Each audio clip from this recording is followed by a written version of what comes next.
കരിപ്പൂർ വിമാനത്താവളത്തിൽ അടിയന്തര ലാൻഡിംഗ്. ദുബായിൽ നിന്ന് കോഴിക്കോട്ടേക്ക് വന്ന എയർ ഇന്ത്യ എക്സ്പ്രസ് ആണ് താഴേക്ക് ഇറക്കിയത്. യാത്രക്കാർ സുരക്ഷിതരാണ്. വിമാനത്തിലെ സാങ്കേതിക പിഴവിനെ തുടർന്നാണ് അടിയന്തരമായി ഇറക്കിയതെന്ന് അധികൃതർ പ്രതികരിച്ചു.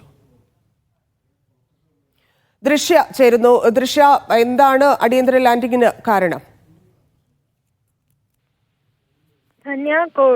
ദുബായിൽ നിന്ന് കോഴിക്കോട്ടേക്ക് വന്ന എയർ ഇന്ത്യ എക്സ്പ്രസ് ആണ് അടിയന്തരമായി താഴെ ഇറക്കിയത്. വിമാനത്തിലെ സാങ്കേതിക പിഴവാണ് കാരണമെന്നാണ് അധികൃതർ പറയുന്നത്. ഹൈഡ്രോളിക് ഫെയിലിയർ ഒന്നും കണ്ടെത്താൻ ഇതുവരെ സാധിച്ചിട്ടില്ല. വിശദമായ പരിശോധന നടത്തിയാൽ മാത്രമേ എന്താണ് സംഭവിച്ചത് എന്ന് അറിയാൻ സാധിക്കൂ എന്നാണ് അധികൃതരുടെ വാദം.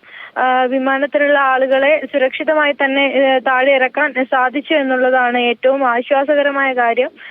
ഏകദേശം ഒരു 7:45 അടിയന്തരമായി ലാൻഡ് ചെയ്തത്. വിമാനം ദുബായിൽ നിന്ന് കോഴിക്കോട്ടേക്ക് വന്ന എയർ ഇന്ത്യ എക്സ്പ്രസ് ആണ് അടിയന്തരമായി താഴെ ഇറക്കിയത്. യാത്രക്കാരെല്ലാം സുരക്ഷിതമാണ്. തന്നെയാണ്. ശരി ദൃശ്യ.